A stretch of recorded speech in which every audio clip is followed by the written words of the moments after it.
கரங்களை ஊத்தி இயேசுவே இரத்தத்தால் நீதிமானாய் மாற்றி நீரே. எத்தனை பேர் விசுவாசிக்கிறீங்க? இயேசுவே இரத்தத்தால்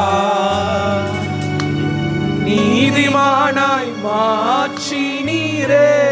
பரிசுத்த ஆவி தந்து பரிசுத்த ஆவி தந்து உடைய அன்பை ஊற்றினீங்களப்பா. அன்பை ஊற்றினீரே. எத்தனை பேர் இந்த பரிசுத்த ஆவிக்காக நன்றி சொல்ல போறீங்க? பரிசுத்த ஆவி தந்து அன்பை ஊற்றினீரே. இந்த ரட்சிப்புக்காக நன்றி சொல்லுங்க. நன்றி. கரங்களை உயர்த்தி நன்றி நன்றி. தேவன் உங்களுக்கு கொடுத்த அந்த விலையேற ஏற்பட்ட ரட்சிப்புக்காக நன்றி நன்றி. பாடுவேன், மகிழ்வேன், கொண்டாடுவேன் அப்பா சமூகத்தில் பாடி மகிழ்ந்து கொண்டாடுவேன். பாடுவேன், மகிழ்வேன். ஏன் நம்ம கொண்டாட வேண்டும் என்றால் நமக்கு ரட்சிப்பை கொடுத்திருக்கிறார்ல. அந்த ரட்சிப்பை நினைத்து பாடுவோமா? பாடுவேன், மகிழ்வேன், கொண்டாடுவேன் அப்பா சமூகத்தில் பாடி மகிழ்ந்து. உம்மையே நம்பி வாழ்வதா, உம்மையே நம்பி வாழ்வதா, உமக்கே சொந்தமானே. உம்மையே நம்பி வாழ்வதா, நான் உமக்கே சொந்தமானே. உயிரான கிறிஸ்து, உயிரான கிறிஸ்து வந்ததா. அவருக்குள்ள போயிட்டீங்க நீங்க. ஓ ரிபாலா ராஷேதே. உயிரான கிறிஸ்து வந்ததா. ஆமென். அவர் நமக்கு கொடுத்த ஜீவன் நிமித்தம். ஆமென். நன்றி நன்றி. உள்ளத்தினால் நன்றி நன்றி நன்றி. உள்ளத்தினால் சொல்லும் நன்றி. பாடுவோம், மகிழ்வோம், கொண்டாடுவோம் அப்பா சமூகத்தில் பாடி மகிழ்ந்து கொண்டாடுவோம். பாடுவோம், பாடுவோம், மகிழ்வோம், கொண்டாடுவோம் இயேசுவே சமூகத்தில் பாடி மகிழ்ந்து கொண்டாடுவோம். இயேசுவே இரத்தத்தால் நீதிமானாய் நீங்கள் எல்லாரும் நீதிமானாய் இருக்கிறீர்கள். இயேசுவே அவர் ரத்தத்தினால மாத்திரம். ஆமென். நீதிமானாய் மாற்றி நீரே. பரிசுத்த பரிசுத்த ஆவி தந்து அன்பை ஊற்றி நீரே. பரிசுத்த ஆவி தந்து அன்பை ஊற்றி நீரே. நன்றி நன்றி நன்றி நன்றி நன்றி நன்றி நன்றி. நீங்க மாத்திரம் நன்றி சொல்றீங்களா? எதுக்கு தெரியுமா? தேவன் உங்களுக்கு கொடுத்த விலையேறப்பட்ட ரட்சிப்பு. பாவிகளா இருந்த நமக்கு. ஆமென். இந்த உலகத்துல எல்லாரும் பாவி. ஒரு மனுஷ நிமித்தமாக நம்ம எல்லாரும் பாவிதம். யாரும் நீதிமான் அல்ல. இயேசுவின் ரத்தத்தினால, அவர் நமக்கு சிந்தின ரத்தத்தினால் நம்ம நீதிமான்களாக்கப்பட்டிருக்கிறோம். அதன் மூலமாய் நம்ம பிதாவோட உறவை மேற்கொண்டிருக்கிறோம். அந்த ரட்சிப்பை நினைத்து மாத்திரம் நன்றி நன்றி. நீங்க மாத்திரம் சொல்லுவீங்களா? நன்றி நன்றி சொல்லுங்க.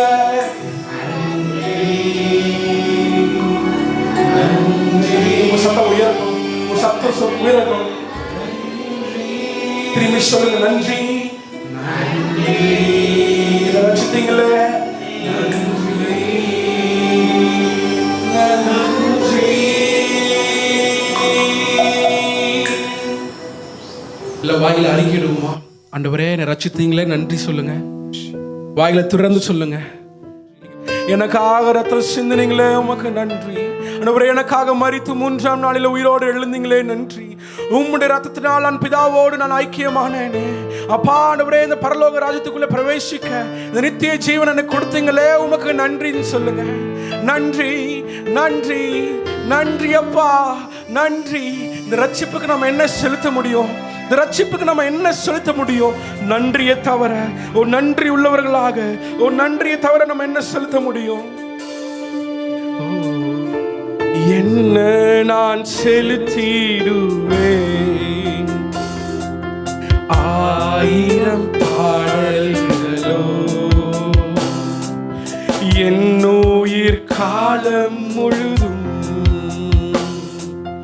ரட்சிப்பை உயர்த்திடுவேன்.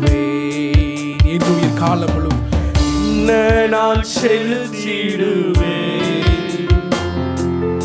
ஆயிரம் பாடல்களோ என் உயிர் காலம் முழுவதும், என் உயிர் காலம் முழுவதும் ரட்சிப்பை உயர்த்திடுவேன், ரட்சிப்பை உயர்த்திடுவேன்.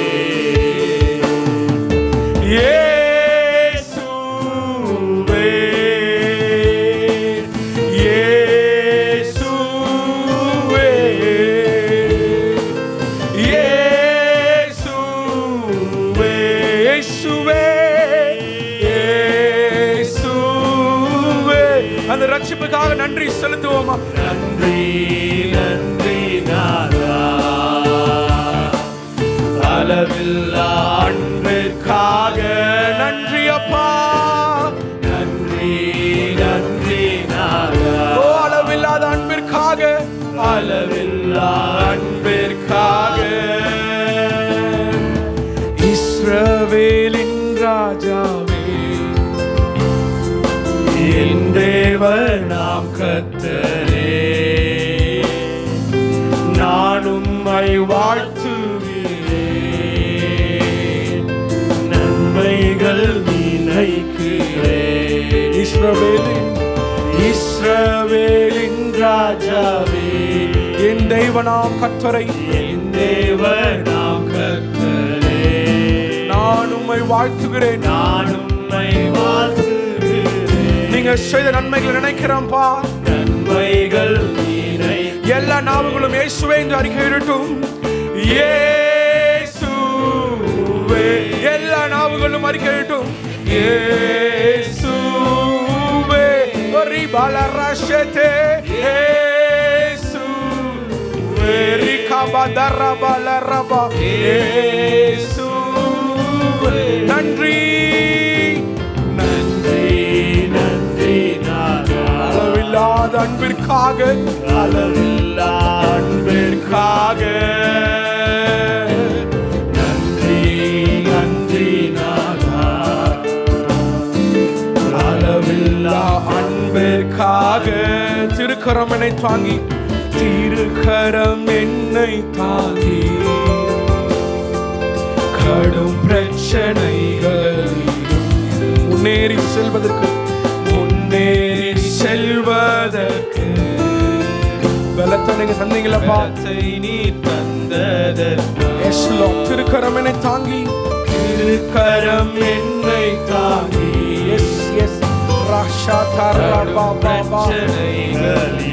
முன்னேறி செல்வதற்கு பலத்தை கொடுத்தீங்களப்பா, செல்வதற்கு பலத்தை நீ தந்ததற்கு. இயேசுவே, இயேசுவே, மகிமை, ஒரு மகிமையின் மேகம், ஒரு பாஷே ராமா, அந்த மேக ஸ்தம்பம், அந்த அக்னி ஸ்தம்பம், இஸ்ரவேல் ஜனங்களை வழிநடத்தும் அந்த மேக ஸ்தம்பம், அந்த அக்னி ஸ்தம்பம் நம்ம மத்தியில் இருக்கிறது. அவருக்கு நன்றி நன்றி நன்றி. அந்த மேக ஸ்தம்பத்துக்கு நன்றி செலுத்துவீங்களா? அளவில்லா அன்பிற்காக, அளவில்லாத கிருபைக்காக சொல்லுவோமா? நன்றி. நம்ம மேல வைத்த கிருபை அளவில்லாததல்லவா? அளவில்லா கிருபைக்காக நன்றி நன்றி சொல்லுங்க. அளவில்லாத இரக்கத்திற்காக என்று சொல்லுவோமா? அளவில்லா இரக்கத்திற்காக நன்றி நன்றி நன்றி மாத்திரம். நன்றி. அளவில்லா இரக்கத்திற்காக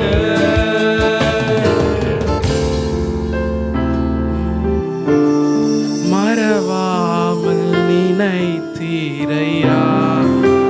நினைச்சீங்களப்பா மனதார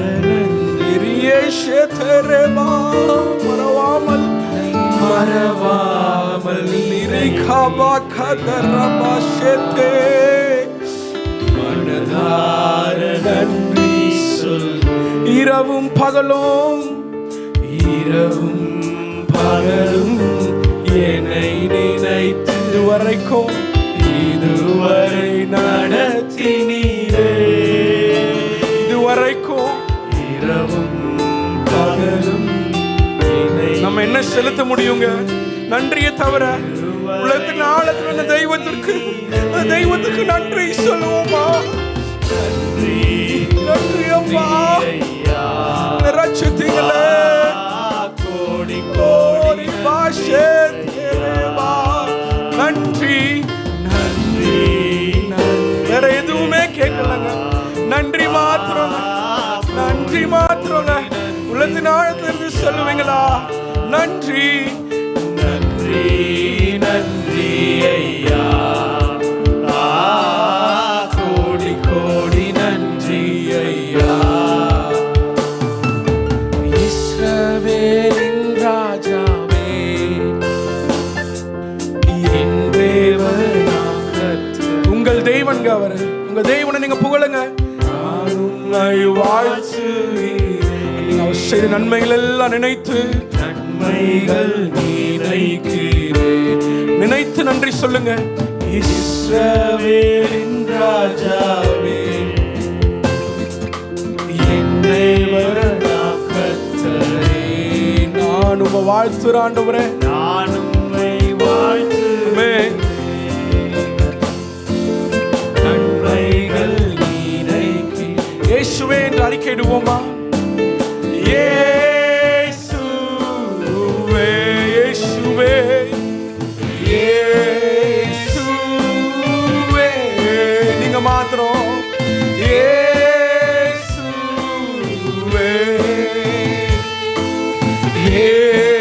இயேசுவே. நன்றி நன்றி நன்றி ராஜா. பிரசன்னத்திற்காக நன்றி சொல்லுங்க. பிரசன்னத்திற்காக நன்றி. பிரசன்னம் இங்க இருக்கிறது. பரிசுத்த ஆவியானவர் இங்க இருக்கிறார். அளவில்லா பிரசன்னத்திற்காக நன்றி நன்றி நன்றி நன்றி ராஜா. உடைய கிருபைக்காக, அளவில்லா கிருபைக்காக நன்றி நன்றி ராஜா.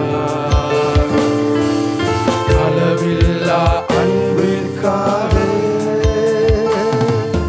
நன்றி நன்றி ராஜா.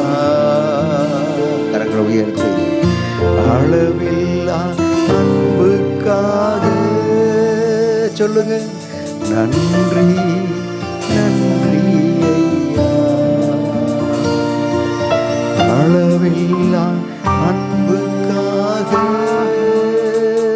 உடைய அளவில்லாத அன்பு, உம்முடைய அளவில்லாத கிருபை, உம்முடைய அளவில்லாத இரக்கம், உம்முடைய அளவில்லாத ஹல்லேலூயா ஆண்டவரே, ஹல்லேலூயா. கிருபை, தயவு, இரக்கம், காருண்யம், வழிநடத்துதல் எல்லாவற்றுக்காக உமக்கு நாங்கள் உள்ளத்தின் ஆழத்திலிருந்து நன்றி சொல்லுகிறோம். ஹல்லேலூயா. எங்களுடைய தகப்பன் தன் பிள்ளைக்கு இறங்குவது போல எங்களுக்கு இறங்குகிறவர் நீர் அல்லவா. உமக்கு ஸ்தோத்திரம், உமக்கு ஸ்தோத்திரம், உமக்கு ஸ்தோத்திரம். தொடர்ந்து உம்முடைய நாமம் மகிமைப்படட்டும். உம்முடைய கிருபை கூட இருந்து உடனிருந்து வெளிப்படட்டும். இயேசுவின் நாமத்தில் பிதாவே, ஆமென், ஆமென். வருவோம். ஜீசஸ் ஆமென். Glory, praise. ஹல்லேலூயா. சத்தத்தை உயர்த்தி சொல்லுங்க. ஹல்லேலூயா. சரி, இந்த நாளில் கூட கர்த்தருடைய வார்த்தையை நம்முடைய மத்திய அருமையான சகோதரி ஜூலியா ஃபேமன் அவர் கொண்டு வருவாங்க. கரங்களை தட்டி உற்சாகத்தோடு கூட நாம் காணப்படுவோம். கர்த்தருடைய வார்த்தையை நாம் தியானிப்போம். Praise God. ஹல்லேலூயா. சந்தோஷமா இருக்கிறீங்களா? எல்லாரும் நல்ல உற்சாகமா வசனங்களை எல்லாம் சொன்னீங்க. பார்க்கவே கேட்கவே சந்தோஷமா இருந்தது. ஏதோ கிளாஸ் ரூமில் உட்காந்துருந்த மாதிரி இருந்ததா உங்களுக்கெல்லாம்? அப்படிதானே? ஆமாம், லாஸ்ட் வரைக்கும் கேட்டது நீங்கள் படித்ததெல்லாம். சரி, வாக்குத்தத்தம் தெரியுமா? இந்த மாத வாக்குத்தத்தம் சொல்லுவோமா? எல்லாரும் சேர்ந்து சொல்லலாமா? சொல்லலாம். நெருக்கத்திலிருந்து கர்த்தரை நோக்கி கூப்பிட்டேன், கர்த்தர் என்னை கேட்டருளி விசாலத்திலே வைத்தார். அதுதானே? மனப்பாடமாக தெரியுமா அந்த வசனம்? எல்லாருக்கும் தெரியுமா? ஓகே. நெருக்கம்னா என்னது? நெருக்கத்துக்கு என்ன மீனிங், என்ன அர்த்தம்? அந்த நெருக்கம் இல்லை. நெருக்கம்ங்கிறது இக்கட்டு. சரியா? இக்கட்டு. நீங்கள் சொல்கிற நெருக்கம் வேறு. நெருக்கங்கிறது இக்கட்டு, அப்புறம் பற்றாக்குறை அப்படி சொல்லலாம், போதாத சூழ்நிலை சொல்லலாம், இயலாத நிலைன்னு சொல்லலாம், கடினமான ஒரு சூழ்நிலைன்னு சொல்லலாம். அப்படி தானே? கிரிட்டிக்கலான டிஃபிகல்ட்டான ஒரு சிச்சுவேஷனை நம்ம என்ன சொல்கிறோம்? நெருக்கடி, நெருக்கம் அப்படின்னு சொல்கிறோம். சரியா? இது எல்லாமே நமக்கு இருக்கிறது தானே? அப்படி தானே? இது எல்லாமே நம்ம கடந்து வந்திருப்போம், இல்லை இருப்போம், இல்லை வரும். அப்படி தானே? இது எல்லாமே டே டு டே லைஃப்பில் எல்லாருக்குமே இது நடக்கக்கூடியது. சரியா? இந்த நெருக்கங்கிறது எல்லாருக்குமே வரக்கூடியது. ஒவ்வொரு நாள் ஒரு சிலர் ரொம்ப நாளாக நெருக்கத்தில் இருக்கிறவங்களும் இருப்பாங்க. ஒரு குறிப்பிட்ட டைமில் நெருக்கத்திலிருந்து அப்புறம் அது மாறினவங்களும் இருப்பாங்க. சரியா? நெருக்கம், வியாதி, ஒரு இழப்பு, எதிர்பாராத ஒரு இழப்பு, நஷ்டம், இது எல்லாமே என்னது தான் நம்மளை ஒரு விதமான ஒரு நெருக்கத்தில் வச்சுருக்கோம். சரியா? இந்த நெருக்கத்திலிருந்து இந்த நெருக்கம் நமக்கு வரும்போது நம்ம என்ன செய்கிறோம்? அதுதான் இப்போ ரொம்ப முக்கியம். நம்ம சோர்ந்து போயிடுறோமா, இல்லை உற்சாகமாக இருக்கிறோமா? நீங்கள் என்ன செய்வீங்க நெருக்கம் வரும்போதெல்லாம்? இப்படி சூழ்நிலைகள்லாம் கடந்து வந்திருக்கோம் இல்லையா? எல்லாருக்கும் தானே. படிக்கிற பிள்ளைங்களுக்கு கூட ஸ்கூலுக்கு போனால் ஒரு சில சப்ஜெக்ட் டீச்சர்ஸை பார்த்தா ஒரு விதமான கலக்கம் வருமா இல்லையா? வரும் தானே. இந்த சப்ஜெக்டு மேக்ஸ் சப்ஜெக்டை பார்த்தா, மேக்ஸ் புக்கை எடுத்தாலே ஒரு கலக்கம். அப்படி தானே? டீச்சர்ஸை பார்த்தா ரொம்பவே கலக்கம். எக்ஸாம்னா சொல்ல முடியாத நெருக்கம். அப்படி தானே? ஆமாம். அதனால் அவங்கவுங்க ஏஜுக்கு ஏற்றாப்புல ஒரு நெருக்கத்தில் நம்ம இருக்கிறோம். சரியா? இருக்கிறோம், இல்லை கடந்து வந்திருக்கிறோம். அந்த நேரத்தில் நம்ம என்ன செய்கிறோம்? சோர்ந்து போய்ட்றோம்ல. எக்ஸாமில் சப்போஸ் ஃபெயில் ஆகிட்டா என்ன செய்கிறோம்? சோர்ந்து போய்ட்றோம். நான் என்ன தான் படித்தாலும் எனக்கு பாஸ் பண்ண முடியல அப்படின்னும். வேலை பார்க்குறவங்க நம்ம என்ன தான் ஹார்ட் ஒர்க் பண்ணாலும் நமக்கு ஒரு நல்ல பேர் கிடைக்க மாட்டேங்குது, பாஸ்கிட்ட இருந்து ஒரு நல்ல பேர் நமக்கு கிடைக்க மாட்டேங்குது, கூட இருக்கிறவங்க ஏதாவது நம்மளை மட்டம் தட்டிக்கிட்டே இருக்கிறாங்க இப்படின்னு நம்ம நினைக்கிறோம். அப்படி தானே நினைக்கிறோமா? ஆமாம். அடுத்தாப்புல ஒரு சிலர் நம்ம இப்போ நல்ல பைபிள்லாம் வாசிச்சுக்கிட்டு இருந்தோம்னா அதை வாசிக்காமல் விட்டுருவோம். உண்டா? அப்படி உண்டு தானே? பைபிள்லாம் கஷ்டம் வந்துச்சுன்னா பைபிளை எடுக்கிறதே கிடையாது, ப்ரேயர் பண்ணுறதில்ல. ஏன் சர்ச்சுக்கு கூட வர முடியாமல் இருந்த நாட்களும் உண்டு. அப்படி தானே? இப்படியெல்லாம் இருந்தால் நெருக்கம் மாறுமா? இப்போ நம்ம செய்துகிட்டு இருக்கிற மாதிரி இருந்தால் நம்மளுடைய நெருக்கம் மாறுமா? மாறாது. அப்படி தானே? அதனால் இன்றைக்கி நம்ம ஒரு விஷயத்தை நம்ம கற்றுக்கொள்ள போகிறோம். நெருக்கத்தில் இருந்த ஒருத்தர் எப்படி அந்த சூழ்நிலைகளையெல்லாம் மாற்றி ஒரு ஜெயம் பெற்றார் அப்படிங்கிறத நம்ம என்ன செய்ய போகிறோம்?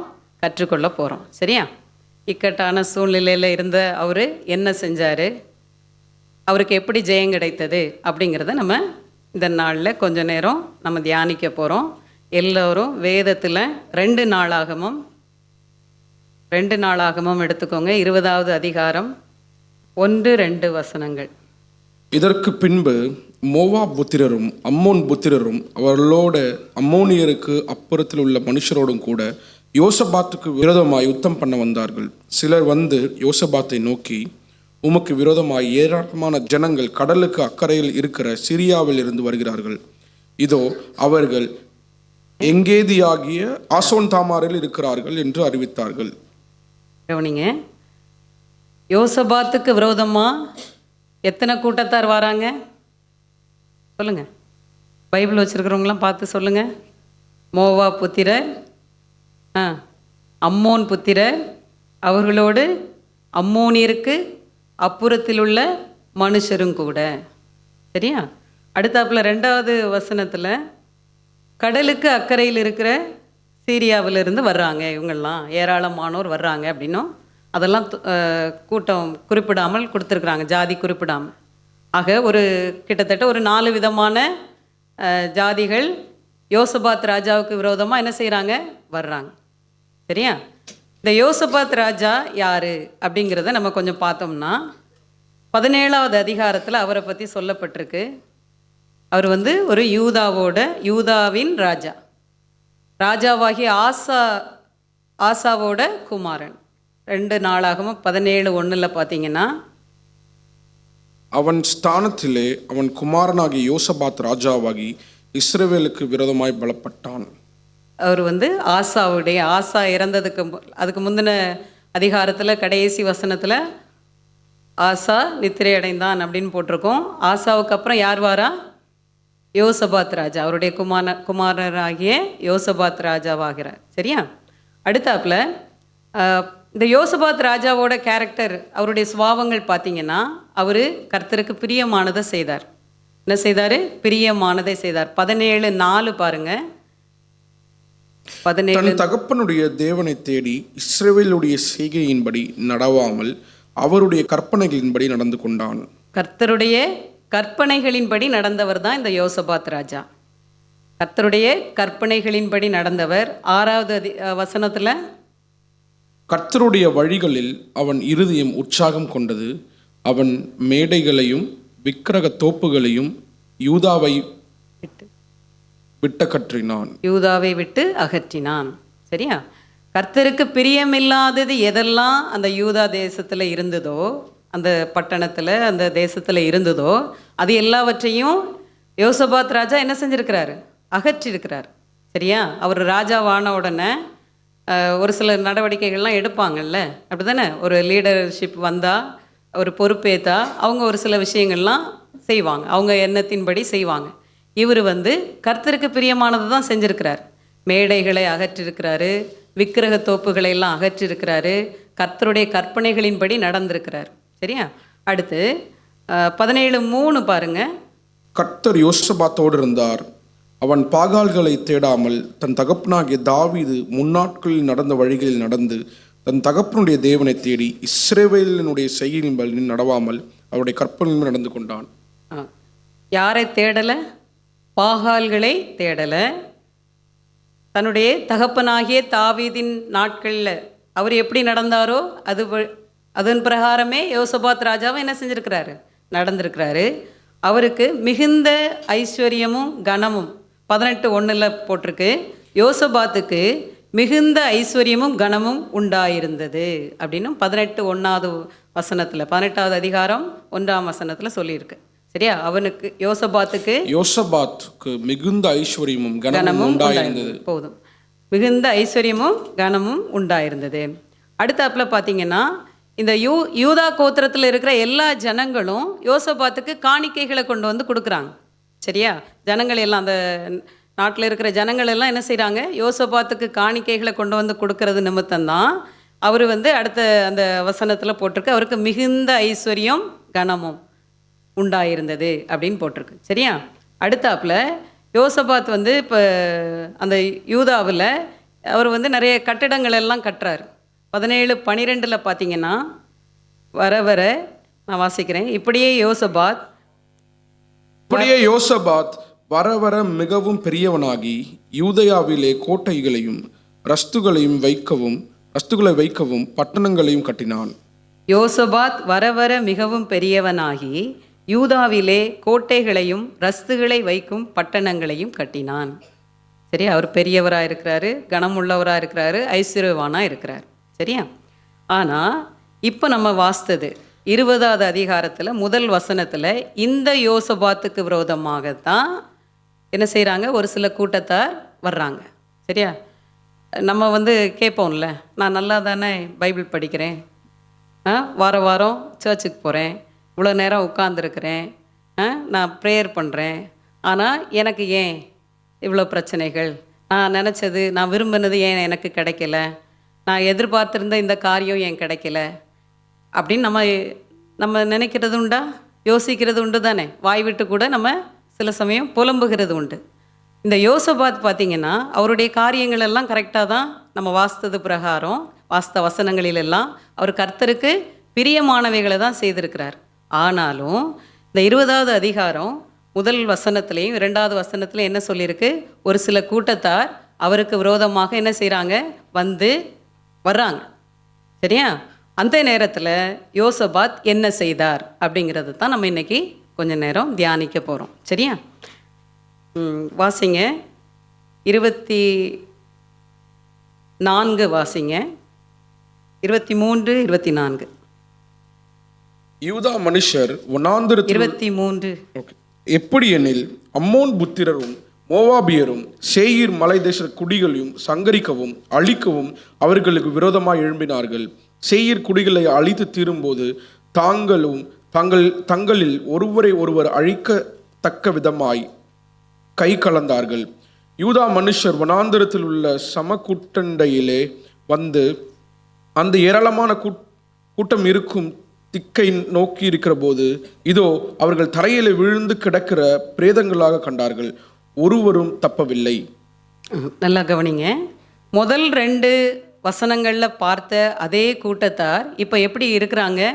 அவங்களே யோசபாத்துக்கு விரோதமாக வந்தவங்க யோசபாத்தோட சண்டை போடலை, என்ன செய்கிறாங்க, அவர்களே அவர்களுக்கு விரோதமாய் கை கலந்தார்கள் அப்படின்னு போட்டிருக்கு. சரியா? ஒருவரை ஒருவர் அழிக்கத்தக்க விதமாய் அப்படின்னு 23வது வசனத்துலையும் 24வது வசனத்தில் எப்படி போட்டிருக்கு, தரையிலே விழுந்து கிடக்கிற பிரேதங்களாக கண்டார்கள், ஒருவரும் தப்பவில்லை. ஆக அப்படியே அந்த 1-2 வசனத்துக்கு ஜஸ்ட் ஆப்போசிட்டாக இப்போ இந்த வசனங்களை நம்ம பார்க்குறோம். யோசபாத்துக்கு ஒரு வெற்றி கிடைத்தது. சரியா? அவரை எதிர்க்க வந்தவங்களே அவங்களுக்குள்ள சண்டை போட்டு என்ன செஞ்சிட்டாங்க, மடிந்து விழுந்துட்டாங்க. எப்படி இந்த ஜெயம் கிடைத்தது அப்படின்னு பார்த்தீங்கன்னா 20வது அதிகாரம் 12வது வசனம் பாருங்க. எங்கள் தேவனே, அவர்களை நீர் நியாயம் தீர்க்க மாட்டீரோ? எங்களுக்கு விரோதமாக வந்த இந்த ஏராளமான கூட்டத்திற்கு முன்பாக நிற்க எங்களுக்கு பலனில்லை. நாங்கள் செய்ய வேண்டியது இன்னதென்று எங்களுக்கு தெரியவில்லை. ஆகையால் எங்கள் கண்கள் உண்மையே நோக்கி கொண்டிருக்கிறது என்றான்.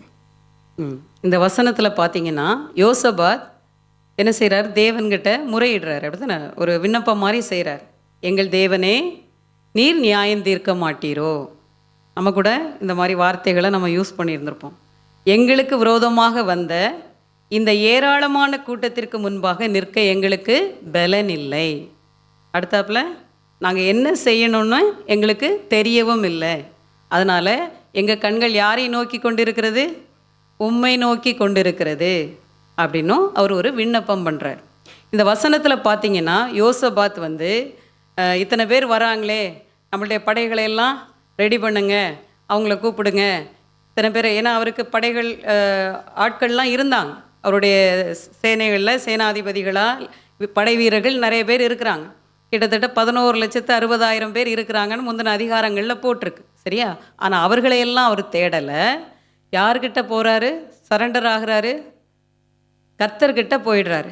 எனக்கு இந்த கூட்டத்துக்கு விரோதமாக நிற்கிறதுக்கு என்கிட்ட பலன் இல்லை, நான் என்ன செய்யணுன்னே எனக்கு தெரியலை, அதனால் நான் உங்களை தான் நோக்கி இருக்கிறேன் அப்படின்னு முழுமையாக கர்த்தர்கிட்ட அவர் என்ன செய்கிறாரு, தன்னை ஒப்பு கொடுத்துட்றார்.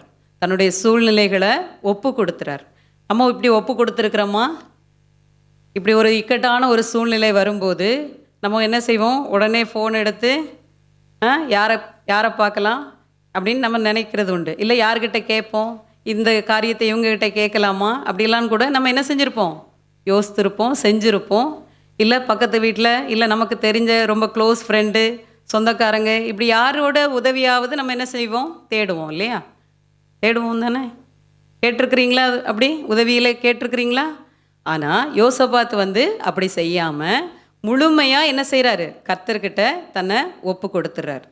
எங்களுக்கு பலன் இல்லை, நீங்கள் தான் ஏதாவது செய்யணும் அப்படின்னு சொல்லி அவர் முழுமையாக ஒப்பு கொடுத்ததை தான் நம்ம இந்த அதிகாரத்தில் பார்க்குறோம். சரியா? எனக்கு நான் வந்து இந்த நேரத்தில் உங்ககிட்ட ஒரு சின்ன சாட்சியை நான் பகிர்ந்து கொள்ள விரும்புகிறேன். 2007 எனக்கு வேலைக்காக நான் இப்போ வேலை பார்க்குற ஸ்கூலில் ஒரு மேனேஜ்மெண்ட் ஸ்டாஃபாக தான் போனேன். 2500 சம்பளத்தில் நான் ஒரு வேலைக்கு போனேன் மேனேஜ்மெண்ட் ஸ்டாஃபாக. அப்போ அந்த டைமில் எனக்கு வந்து கவர்மெண்ட் வேலை வரும், நம்ம அப்படி பார்ப்போம், இந்த மாதிரி எந்த எண்ணமுமே இல்லை. ஆனால் அங்கே இருந்த சிஸ்டர், எனக்கு அந்த நேரம் வேலை கொடுத்த அந்த சிஸ்டர் வந்து என்னை கூப்பிட்டு ஒரு நாள் சொன்னாங்க, உன்னோட சர்டிஃபிகேட்லாம் எடுத்துகிட்டு வா அப்படின்னு சொன்னாங்க. எனக்கு அந்த ஸ்கூலில் என்ன நடக்குது, ஒரு சிலர்லாம் ரொம்ப கூட்டம் கூட்டமாக பேசுவாங்க, எனக்கு அதை பற்றி எதுவும் தெரியலை. ஆனால் சிஸ்டர் வந்து என்னை சாயந்தரம் கூப்பிட்டு இப்படி சொன்னாங்க. இப்போ நான் வந்து வீட்டுக்கு வந்து என்னோடய மார்க் ஷீட்டெல்லாம் எடுக்கும்போது என்னோடய 12th மார்க் ஷீட்டு மிஸ் ஆகிடுச்சு. ஏன்னா நான் அதுக்கு முன்னாடி ஒவ்வொரு ஸ்கூலுக்காக அப்ளிகேஷன் கொடுக்கும்போது எங்கே செராக்ஸ் எடுத்தேன், எந்த இடத்துல மிஸ் பண்ணோம்னு எனக்கு தெரியலை. நான் அடையார் வரைக்கும் கொண்டு போயெல்லாம் ஸ்கூலில் சாந்தோம் வரைக்கெல்லாம் கொண்டு போய் கொடுத்துருக்குறேன். அதனால் எந்த இடத்துல நம்ம எங்கே போய் தேடுவோம் அந்த 12th மார்க் ஷீட்டை அப்படின்னு எனக்கு தெரியலை. அப்புறம் அடுத்த நாள் மார்னிங் போய் சிஸ்டர்கிட்ட போய் சொன்னேன், சிஸ்டர் என்னோடய 12th மார்க் ஷீட்டு மிஸ் ஆகிடுச்சு இல்லை அப்படின்னோடனே அவங்க ஒரு வார்த்தை சொன்னாங்க, உனக்கும் அவ்வளோதானா லக்கு அப்படின்னாங்க. அவங்க அப்படி சொன்னதுக்கப்புறம் தான் எனக்கு அவங்க ஏன் அதை எடுத்துகிட்டு வர சொன்னாங்க, எதுக்கு நம்மகிட்ட கேட்குறாங்கங்கிறது எனக்கு புரிஞ்சுது. இப்போ ஏதோ நம்மளை ஒரு வேலைக்காக நம்மளை கொண்டு வர சொல்லியிருக்காங்க அப்படின்னோம். அதுக்கப்புறம் என்னால் ஒன்றும் செய்ய முடியலை, எங்கே போய் தேடுறதுன்னு எனக்கும் தெரியல. ஆனாலும் நாங்கள் ஒரு சில இடங்களுக்கு போனோம், எங்களுக்கு ஞாபகம் இருந்த செராக்ஸ் எடுத்த இடத்துக்கு போனோம். அங்கே வந்து கேட்டால் நீங்கள் ஃபோன் நம்பர் கொடுத்துட்டு போங்க, நாங்கள் அப்படி கிடைச்சா உங்களுக்கு சொல்கிறோம் அப்படின்னு சொன்னாங்களே ஒழிய எதுவும் எங்களுக்கு கிடைக்கல, வாய்ப்பு இல்லை. அதுக்கப்புறம் சிஸ்டர் வந்து அடுத்த நாள் திரும்ப என்ன கூப்பிட்டு சொன்னாங்க, இந்த மார்க் ஷீட்டெல்லாம் நமக்கு வந்து இந்த டிபிஐயில் வேலை பார்க்குற ஒருத்தர் தெரியும், எனக்கு தெரியும், நம்ம அவரை போய் நாளைக்கு பார்க்கலாம் அப்படின்னு சொல்லி என்னை கூட்டிகிட்டு போகிறாங்க. ஒரு சீனியர் டீச்சரோடு என்ன அவரோட வீட்டுக்கு சைதாப்பேட்டுக்கு நான் போகிறேன். அங்கே போய் அவருக்கு உலக பிரகாரமாக ஒரு வேலையை வந்து அவருக்கு சின்னதாக ஒரு கமிஷன் கொடுத்து எனக்கு சர்டிஃபிகேட்டு ரெடி பண்ணி தர சொன்னாங்க. சிஸ்டர் கையில் கொடுத்து சிஸ்டர் கொடுக்குறாங்க. அப்போ வந்தாச்சு, வந்து 1 மாதம் ஆச்சு. எங்கிட்ட கேட்குறாங்க, உனக்கு ஏதாவது வந்துதா, தகவல் வந்துதா எல்லாம் கேட்குறாங்க, தெரியல. நாங்கள் திரும்ப போய் அவரோட ஃபோன் நம்பரில் ட்ரை பண்ணும்போது அவர் எப்பவுமே ஒரு சிலர் பேசுவாங்கள்ல, இந்த 2 நாள் வேலையை முடித்த மாதிரி பேசுவாங்க, நாங்கள் ஒன்றும் நடந்திருக்காது. அந்த மாதிரி தான் எனக்கு ஒரு பதில் வந்தது. எனக்கு அதுக்கப்புறம் நம்பிக்கை இல்லாமல் போயிடுச்சு, இவர் செய்ய மாட்டார் அப்படிங்கிற நம்பிக்கை இல்லை. ஒரு சின்ன அமௌண்ட்டை நான் இழந்தேன். ஆனால் வந்து அடுத்தாப்பில் சிஸ்டர் வந்து அந்த ஏப்ரல் மேல அவங்க ரிட்டையர்ட் ஆகுறாங்க. அப்போ அவங்க என்ன கூப்பிட்டு சொன்னாங்க, நீ இதை எனக்கு கொடுத்தா தான் நான் வந்து உன்னை வந்து இந்த போஸ்டிங்க்கு ப்ரொசீட் பண்ணிவிட்டு நான் ரிட்டையர்ட் ஆக முடியும், எனக்கு அப்புறம் வர்றவங்க நான் அவங்கக்கிட்ட இதெல்லாம் சப்மிட் பண்ணணும் அப்படின்னு சொன்னாங்க. அதனால் நான் அந்த வருஷம் பார்த்த அந்த 10 மாத சேலரியும் அவங்க வாங்கிட்டாங்க. ஏன்னா வந்தால் இதெல்லாம் சேர்த்து வரும் அப்படின்னு சொல்லி அவங்க அதையும் வாங்கிட்டாங்க. அதுக்கப்புறம் எங்களுக்கு என்ன செய்யணும்னு தெரியலை. நான் திரும்ப சிஸ்டர்கிட்ட கேட்குறேன், இப்போ நான் என்ன பண்ணணும் சிஸ்டர், அவர் ஃபோன் எடுத்தால் சரியாக ரெஸ்பான்ஸ் பண்ண மாட்டேங்கிறாருன்னொன்னே, நீ நேரே போய் பாரு அப்படின்னு சொன்னாங்க. ஆக அந்த நேரம் 2007 டிபிஐயில் ஒரு காலையில் 8 மணிக்கு என் ஹஸ்பண்ட் வந்து என்னை கொண்டு வந்து டிபிஐயில் விட்டாங்க. இப்போ நான் யாரை பார்க்குறேன்னா அவரை பார்க்க போகலை, அந்த டைரக்டர், அந்த சர்டிஃபிகேட்டில் சைன் பண்ணுவாங்கள்ல இயக்குனர், சரியா, அவங்கள பார்த்து நேரடியாக டூப்ளிகேட் சர்டிஃபிகேட் நான் வாங்கணும். நான் வாங்கி அதை வாங்கி சிஸ்டர் கையில் கொடுத்தா தான் அவங்க அதுக்கு ப்ரொசீட் பண்ணுவாங்க. அந்த மாதிரி ஒரு சிச்சுவேஷன். அந்த டிபிஐ வளாகத்துக்குள்ளே அந்த 8 மணிக்கு நான் போய் நிற்கிறேன். எனக்கு ஒன்றுமே புரியலை. நான் சென்னைக்கு அப்போ தான் வந்த புதுசு. அந்த இடம் முழுக்க இப்போ இருக்கிற மாதிரி கூட அப்போ இல்லை, அதெல்லாம் ரொம்ப வேறு மாதிரி இருந்தது. ஒரு லேடியை கூட நான் பார்க்கல. ஆனாலும் நான் வந்து அந்த நேரத்தில் ஆண்டவர்கிட்ட, நான் அப்போது ரட்சிக்கப்பட்ட புதிது, முழுமையாக ரட்சிக்கப்பட்டனாங்கிறது கூட எனக்கு தெரியல. ஆனால் ஆண்டவரை நம்பி நான் வந்து இந்த காலையில் அந்த கிரவுண்டில் நான் நடந்து நடந்து ப்ரேயர் பண்ணேன். எனக்கு இந்த இடத்துல நான் யாரை பார்க்க பேர் தான் தெரியும், அவங்க எப்படி இருப்பாங்கன்னு எனக்கு தெரியாது. ஆனால் நான் இன்றைக்கி இந்த சர்டிஃபிகேட்டோடு நான் போகலைன்னா எனக்கு இந்த வேலை தரமாட்டாங்க, கிடைக்காது அப்படின்னு சொல்லி நான் வந்து ஆண்டவர்கிட்ட நான் ப்ரேயர் பண்ணேன். அது எனக்கு நல்லா ஞாபகம் இருக்குது. கிரவுண்டில் யாரும் இல்லாதனால நான் நடந்து நடந்து ப்ரேயர் பண்ணேன். அதுக்கப்புறம் கொஞ்ச நேரத்தில் சிலன்னு கூட்டம் அந்த பரபரப்பாக இருந்தது. பார்த்தா அந்த ரூமுக்குள் தான் போகணும், அவங்கள தான் போய் பார்க்கணும், அந்த லேடியை தான் பார்க்கணும் அப்படின்னு சொன்னாங்க. நான் அங்கே போகும்போது என்னோட கொஞ்சம் வாலிப பிள்ளைங்கள்லாம் நின்னாங்க. அந்த இடத்துலையும் நான் மட்டும்தான் ஃபீமேலாக நின்னேன். எல்லோரும் வாலிப பிள்ளைங்க, கொஞ்சம் மிடில் ஏஜில் இருக்கிறவங்களாம் இருந்தாங்க. இப்போ ஒவ்வொருத்தருக்காக சொல்லும்போது என் டர்ன் வரும்போது நான் மனசுக்குள்ளேயே ப்ரேயர் பண்ணிகிட்ருக்கேன். ஆண்டவரே உங்கள் கண்களில் எனக்கு தயவு கிடைக்க பண்ணுங்க. நான் இவங்களும் என்னை நோன்னு சொல்லிட்டாங்கன்னா நான் எங்கே போகிறதுன்னு எனக்கு தெரியாது. நான் இந்த இடத்துல உங்களை மட்டும்தான் எனக்கு தெரியும். நீங்கள் வந்து எனக்கு ஏதாவது செஞ்சே ஆகணும் அப்படின்னு சொல்லி நான் ப்ரேயர் பண்ணேன். என் டர்ன் வந்தது. அவங்க சொன்னாங்க, என்னம்மா அப்படின்னாங்க. எனக்கு இப்படி டூப்ளிகேட் சர்டிஃபிகேட் வேணும் அப்படின்னோடனே, மார்க் ஷீட் வேணும் அப்படின்னோடனே, எதுக்கு அப்படின்னாங்க. எனக்கு வேலைக்கு கேட்குறாங்க, வேலைக்கு அப்ளை பண்ணுறதுக்கு. அப்போது சொல்கிறாங்க, இவங்கெல்லாம் பாரு அப்பாயின்மெண்ட் ஆர்டர் வச்சுட்டு கேட்குறாங்க, உங்கள்கிட்ட நீ அந்த ஆர்டருக்கு கூட நான் உனக்கு இப்போவே போட்டு தந்துடுறேன், சைன் பண்ணி தந்துடுறேன் அப்படின்னாங்க. நான் சொன்னேன், இதை கொடுத்தா தான் எனக்கு ப்ரொசீடே பண்ணுவாங்க அப்படின்னேன். அவங்க வந்து 2-3 தடவை இதே வார்த்தைகளை சொல்லிகிட்டு இருந்தாங்க. நானும் எனக்கு இது ஒன்று தான் பதில். நீங்கள் இதை கொடுத்தா தான் நான் போய் அங்கே போய் கொடுக்க முடியும், எனக்கு அதுக்கப்புறம் தான் எதுனாலும் எந்த ப்ரொசீஜர்னாலும் நடக்கும் அப்படின்னோடனே அவங்க அதுக்கப்புறம் ஒரு வார்த்தையும் சொல்லலை. எனக்கு ஒரு சைன் பண்ணி அந்த சர்டிஃபிகேட்டை கொடுத்தாங்க. என்னோடய இதயத்தில் அந்த நேரத்தில் ஏற்பட்ட மகிழ்ச்சிக்கு அளவே இல்லை. ஆண்டவருக்கு நன்றி சொல்கிறத தவிர ஒன்றுமே இல்லை. ஏன்னா நான் யாரையோ நம்பி போனேன், எனக்கு எதுவும் நடக்கலை. ஆனால் அந்த இடத்துல தனியாக நின்று ஆண்டவரை தான் கூப்பிட்டேன். ஒருவேளை நான் அதுக்கப்புறம் யோசித்தேன், நம்ம இதை முதல்லையே செய்திருந்தா நமக்கு அந்த சொற்ப பணம் கூட நமக்கு மிஞ்சிருக்கும் அப்படின்னு. ஆனால் கர்த்தர் வந்து எனக்கு நேர்த்தியாக எல்லாவற்றையும் செய்து முடித்தார். அதே போல் நான் ஸ்கூலில் கொண்டு வந்து கொடுத்து, அதுக்கப்புறம் தூத்துக்குடியில் படித்ததுனால திரும்ப சில ப்ரொசீஜர்லாம் பண்ண வேண்டிய இருந்தது. எல்லாவற்றையும் நேர்த்தியாய் கர்த்தர் செய்து கொடுத்தார். இந்த நாளில் இந்த மெசேஜ் ப்ரிப்பேர் பண்ணிகிட்டு இருக்கும்போது எனக்கு திடீர்னு ஆண்டவர் இந்த சம்பவத்தை எனக்கு ஞாபகப்படுத்தினார். ஏன்னா அந்த டிபிஐ வளாகத்துக்குள்ளே நான் அதுக்கப்புறம் தனியே நான் போனதே இல்லை. ஸ்கூல் விஷயமாக ஒரு சில டீச்சர்ஸோடு நான் போனேன். ஆனால் அந்த நேரத்தில் நான் தனிமையில் இருந்தப்போ ஆண்டவர் ஒருத்தர் தான் எனக்கு துணையாக இருந்தார். அவரே சார்ந்து கொண்டதுனால நான் நினச்சி பார்க்காத அந்த டைரக்டர்கிட்ட அந்த சர்டிஃபிகேட்டை என்னால் மார்க் ஷீட்டாக வாங்க முடிஞ்சுது. அதுக்கப்புறம் என்னுடைய காரியங்கள்லாம் நடந்தது. ஆம் அன்பானவர்களே, நம்ம வந்து எந்த சூழ்நிலையிலையும், வாலிப பிள்ளைங்க உங்களுக்கும், எந்த சூழ்நிலையிலையும் நம்ம கர்த்தரை உறுதியாக பிடித்து கொண்டா, அவரை மட்டும் பிடித்து கொண்டோம்னா நமக்கு ஒரு நாளும் சொல்லுங்கள், கம்ப்ளீட் பண்ணுங்கள், ஒரு நாளும் தோல்வியே இல்லை. நம்ம தான் ஜெயம், நமக்கு தான் ஜெயம். இதைத்தான் எரேமியா வந்து 17வது அதிகாரத்தில் சொல்கிறார். 17:5 எரேமியா 17:5 சொல்லப்பட்டிருக்கு, மனுஷன் மேல் நம்பிக்கை வைத்து மாம்சமானதை தன் புயபலமாக்கி கொண்டு கர்த்தரை விட்டு விலகுகிற இருதயம் உள்ள மனுஷன் சபிக்கப்பட்டவன் என்று கர்த்தர் சொல்லுகிறார். புரியுதா? மனுஷன் மேல் நம்பிக்கை வைத்து, மனுஷன் மேலே தான் நம்பிக்கை வச்சு நான் போனேன் முதல்ல. அடுத்தாப்புல சிஸ்டர்ஸ் இருக்காங்க, சிஸ்டர் வந்தாங்க, ஹெச்எம்ஸ்டர் வந்தாங்க, சீனியர் டீச்சர் வந்தாங்க. ஆக நமக்கு இதெல்லாம் சுமூகமாக முடிஞ்சிரும் அப்படின்னு நான் நினச்சேன். ஆனால் கர்த்தர் வந்து அவரை நம்பினா மட்டும்தான் காரியம் வாய்க்கும். கர்த்தரிடத்தில் உன் செய்கைகளை ஒப்புவி, அவர் மேல் நம்பிக்கையாயிரு, அவரே காரியத்தை வாய்க்க பண்ணுவார் அப்படின்னும் சங்கீதம் 37:5 சொல்லப்பட்டிருக்கு. அப்படிதானா?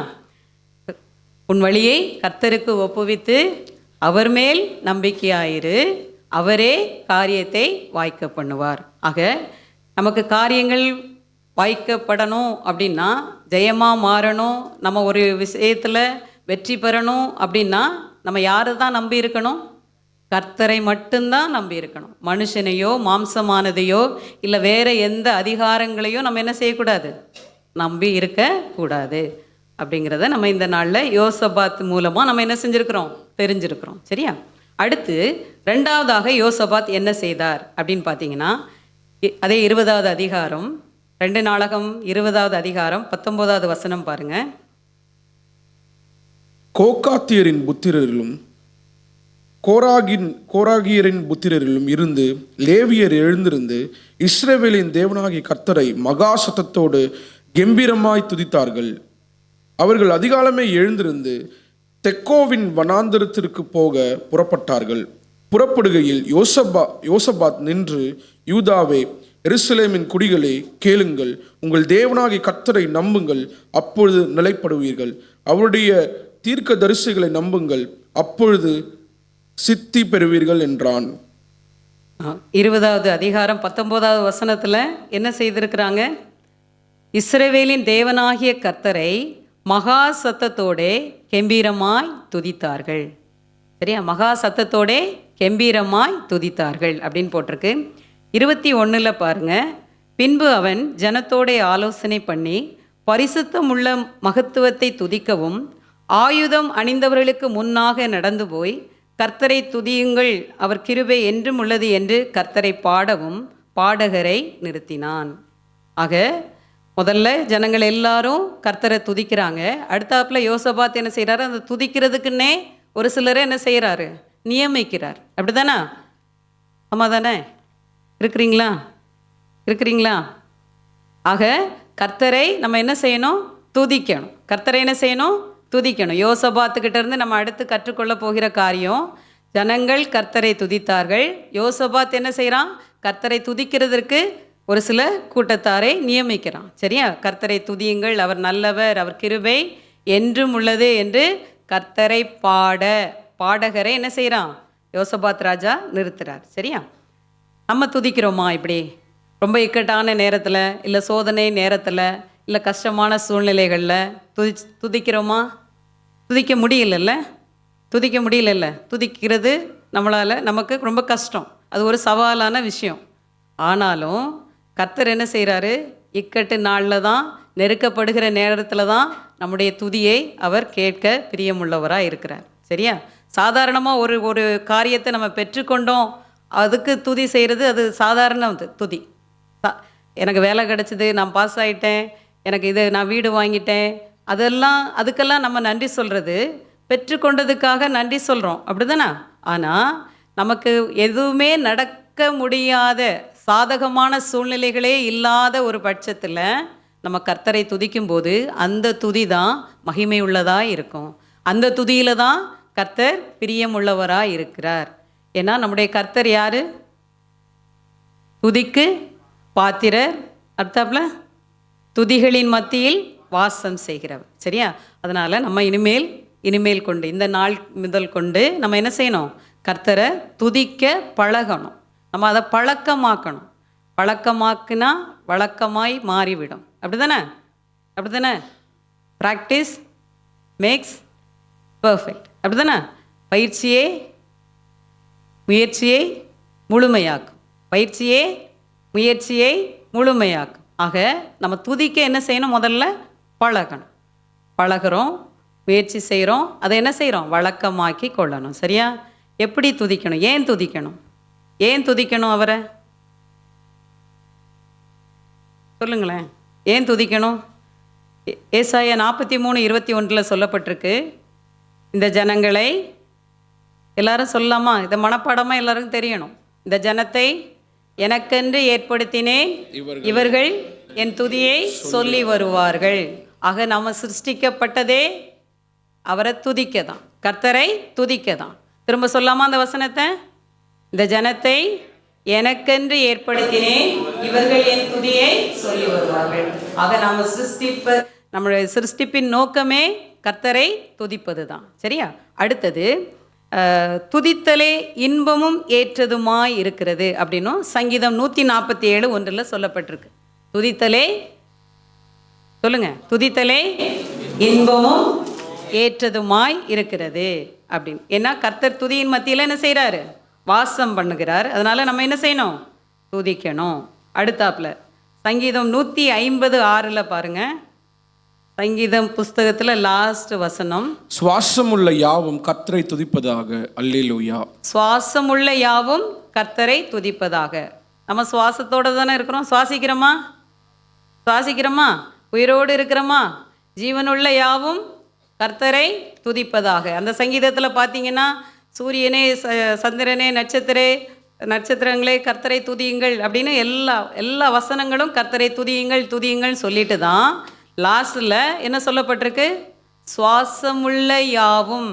சந்திரன் நட்சத்திரத்துக்கெல்லாம் சுவாசம் கிடையாது, அப்படி தானே? நம்ம மனுஷர்களுக்கு தான் என்ன இருக்குது? சுவாசம் இருக்குது இல்லையா? அவருடைய சாயலாக படைக்கப்பட்டிருக்கோம். அவர் சுவாசத்தை ஊதி தான் அப்படி தானே நம்ம ஜீவாத்மாவாக மாறி இருக்கிறோம். அதனால் சுவாசமுள்ள யாவும் கர்த்தரை துதிப்பதாக அப்படின்னு சொல்லப்பட்டிருக்கு. சரியா? அடுத்தது, எதற்காகலாம் நம்ம கர்த்தரை துதிக்கணும் சொல்லுங்க. துதிக்கிறவங்களாம் யார்? கர்த்தரை துதிக்கிறவங்களாம் இப்போ எழுப்பி ஒரு ஸ்தோத்திரங்கள் சொல்லுங்க, ஆளுக்கு ஒரு 5 சொல்லுங்க அப்படின்னு சொன்னால் வரிசையாக சொல்லிடுவீங்களா? இல்லை, எனக்கு அப்படி ஒரு ஆசை. அப்புறம் எல்லாமே இந்த கொஸ்டின் கேட்குற மாதிரியே ஆகிடுமேன்னு தான் நான் கேட்கல. ஏற்கனவே நீங்கள் ஒரு டெஸ்ட் எழுதியிருக்கிறீங்க, திரும்பவும் டெஸ்ட் மாதிரி ஆகிடுமே அப்படின்னு தான் நான் அதை கேட்கல. இப்போ எழுப்பி விட்டு எல்லாரும் ஒரு 5 ஸ்தோத்திரங்கள் சொல்லுங்கள் அப்படின்னு சொன்னால் சொல்லுவீங்களா? சொல்லுவே ரெமி மட்டும்தான் தலையாட்டுறான். சொல்லுவீங்களா? Very good. சின்ன பிள்ளைங்கள்லாம் சொல்கிறாங்க. சண்டே கிளாஸ் பிள்ளைங்கள்லாம் உற்சாகமாக தலையாட்டுறாங்கம்மா. கர்த்தரை ஸ்தோத்தரிக்க முடியும். பெரியவங்கள்லாம் நம்மளாம் சொல்ல முடியுமா? சொல்லலாம், அப்படி தானே? ஆக கர்த்தரை நம்ம என்ன செய்யணும்? எப்பொழுதுமே துதிக்கணும். ஏன் துதிக்கணும்? எதுக்கெல்லாம் துதிக்கணும் அப்படின்னா 139, 14, 15, 16 பார்த்தீங்கன்னா அந்த வசனங்களை எடுங்க எல்லாரும். பைபிளில் பாருங்கள். 139, 14, 15, 16. நான் பிரமிக்கத்தக்க அதிசயமாய் உண்டாக்கினபடியால் உம்மை துதிப்பேன். உமது கிரியைகள் அதிசயமானவைகள், அது என் ஆத்துமாவுக்கு நன்றாய் தெரியும். நான் ஒளிப்பிடத்திலே உண்டாக்கப்பட்டு பூமியின் தாழ்விடங்களிலே விசித்திர வினோதமாய் உருவாக்கப்பட்ட போது என் எலும்புகள் உமக்கு மறைவாய் இருக்கவில்லை. என் கருவை உம்முடைய கண்கள் கண்டது. என் அவயவங்களில் ஒன்றாகிலும் இல்லாத போது அவைகள் அனைத்தும் அவைகள் உருவப்படும் நாட்களும் உமது புஸ்தகத்தில் எழுதியிருக்கிறது. இந்த வசனங்களை பார்த்தீங்கன்னா நம்ம எப்படி உண்டாக்கப்பட்டிருக்கிறோம்? அதிசயமாய் உண்டாக்கப்பட்டிருக்கிறோம், அப்படி தானே? இந்த வசனங்களில் நீங்கள் படித்தா புரியும்னு நினைக்கிறேன் எல்லாருக்கும். ஒளிப்பிடத்திலே உண்டாக்கப்பட்டு பூமியின் தாழ்விடங்களிலே விசித்திர வினோதமாய் உருவாக்கப்பட்டது. விசித்திரம், வினோதம் ரெண்டுமே ஏறக்குறைய ஒரே மீனிங் தானே, அப்படி தானே? வினோதம், விசித்திரம். ஆனாலும் அதை 2 தடவை கர்த்தர் எழுதியிருக்கிறார். விசித்திர வினோதமாய் உருவாக்கப்பட்ட போது எது மறைவாய் இருக்கவில்லை? என் எலும்புகள் உமக்கு மறைவாய் இருக்கவில்லை. ஒவ்வொருத்தருக்கும் தானே. ஒவ்வொருத்தரும் இந்த வசனத்தை படிக்கும்போது நம்முடைய எலும்புகள் அவருக்கு என்ன செய்யலை? மறைவாய் இருக்கவில்லை. நம்ம பார்க்குறோமா எலும்பை? நம்ம எலும்பை பார்க்குறோமா? இல்லை. அப்போது நம்ம பார்க்கல, ஆனால் நம்ம ஒவ்வொருவருடைய எலும்பையும், எலும்பை மாத்திரம் இல்லை, அடுத்த வசனம் சொல்லுது, என் கருவை உம்முடைய கண்கள் கண்டது. என் அவயங்களில் ஒன்றாகிலும் இல்லாத போதே அவைகள் அனைத்தும் அவைகள் உருவேற்படும். எப்போ அது உருவாகும் அப்படிங்கிறதெல்லாம் என்ன செய்திருப்பட்டிருக்கு? அவருடைய புஸ்தகத்தில் எழுதி வைக்கப்பட்டது. இப்படி ஒவ்வொருத்தருக்கும் அவர் எழுதி வைத்திருக்கிறார். எப்போ அந்த கருவில் கை உண்டாகும், கால் உண்டாகும், இருதயம் எப்போ உருவாகும், லங்ஸ் எப்போ உருவாகும், எப்போ ஃபார்ம் ஆகும், சதை எப்போ வரும், எலும்பு, நரம்பு, தசை, அப்படி தானே? ஒவ்வொரு செல்லையும் எப்போ அவர் எங்கெங்கே ஃபார்ம் பண்ணணுமோ இதெல்லாம் விசித்திர வினோதமாய் என்ன செஞ்சுருக்கு? நம்ம உருவாக்கப்பட்டிருக்கிறோம். பிரமிக்கத்தக்க விதமாய் நம்ம என்ன செஞ்சுருக்கிறோம்? உருவாக்கப்பட்டிருக்கிறோம். அதனால் நம்ம என்ன செய்யணும்? கர்த்தரை துதிக்கணும். கர்த்தரை துதிக்கணும். அடுத்தாப்புல வேறு எதுக்கு கர்த்தரை துதிக்கணும்னா சங்கீதம் 118, 24 பாருங்க. இது கர்த்தர் உண்டு பண்ணின நாள், இதில் களி கூர்ந்து மகிழ கடவோம். ஒவ்வொரு நாளும் கர்த்தர் உண்டு பண்ணின நாள், அப்படிதானே? கர்த்தர் தானே நாளை உருவாக்கினவர், அப்படிதானே? இந்த நாள் கர்த்தர் உண்டு பண்ணின நாள். அதனால் நம்ம என்ன செய்யணும்? களிகூர்ந்து மகிழ கடவோம். அப்போ ஒவ்வொரு நாளுக்காக நம்ம என்ன செய்யணும்? கர்த்தரை நம்ம துதிக்கணும். ஒவ்வொரு நாளுக்காக கர்த்தரை நம்ம துதிக்கணும். சரியா? எப்படி இந்த துதிகளை எப்படி நீங்கள் புக்கு பார்த்து துதிப்பீங்களா, இல்லை மொபைலில் டிவியில் கேட்டு துதிப்பீங்களா? யாராவது சொல்ல முடியுமா? நாங்கள் டெய்லி ப்ரேயரில் துதிப்போம் தானே. நம்ம இங்கே ஆலயத்துக்கு வந்தால் நமக்கு பாட்டு பாடி துதிக்க வைக்கிறாங்க, அப்படி தானே? நீங்கள் வீட்டில் தனியாக ஜெபம் செய்யும்போது எப்படி துதிப்பீங்க? சொல்லுங்கள் சொல்லுங்கள், சத்தமாக சொல்லுங்கள். இல்லை, நான் அதை கேட்கல, மகிழ்ச்சியோடு கேட்கல. எப்படி, அதாவது துதிகளை நீங்களே வாயிலிருந்து சொல்லுவீங்களா, இல்லை புக்கு பார்த்து படிப்பீங்களா, அப்படி கேட்குறேன். இருதயத்திலிருந்து, வாயிலிருந்துனா இருதயத்திலிருந்து, அப்படி தானே? அப்படி சொல்லி துதிப்போம், அப்படி தானே? இருதயத்திலிருந்து நம்ம என்ன செய்யணும்? கர்த்தரை துதிக்கணும், அப்படி தானே?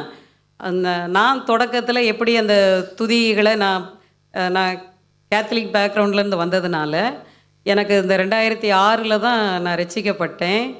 6 ரட்சிக்கப்பட்டேன். அப்போ வந்து அந்த பிளஸ்ஸிங் டிவி, ஆசீர்வாதம் டிவி, அதில் வந்து இந்த 7 நிமிடத்தில் 100 ஸ்தோத்திர பலிகள், 1000 ஸ்தோத்திர பலிகள் அப்படியெல்லாம் போடுவாங்க. அப்போ நான் வேலைக்கு போகலை, வீட்டில் இருந்ததுனால நான் அதை டிவியில் போட்டு விட்டுட்டு நான் வேலைகளை பார்ப்பேன்.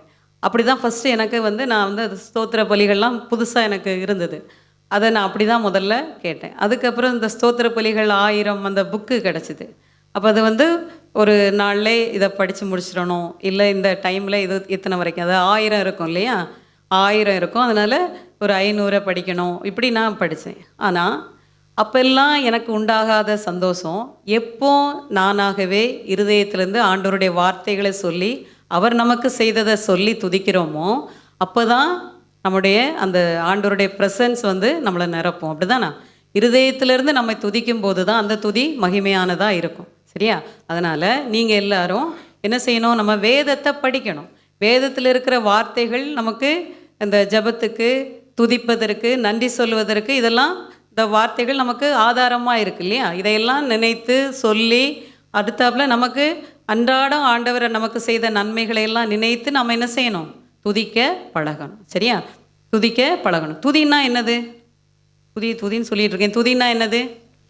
கர்த்தருக்கு மகிமை செலுத்துவது, அப்படி தானே? அவரை கனம் பண்ணுவது, அப்படி தானே? அவரை கனம் பண்ணுவது, மகிமை செலுத்துவது.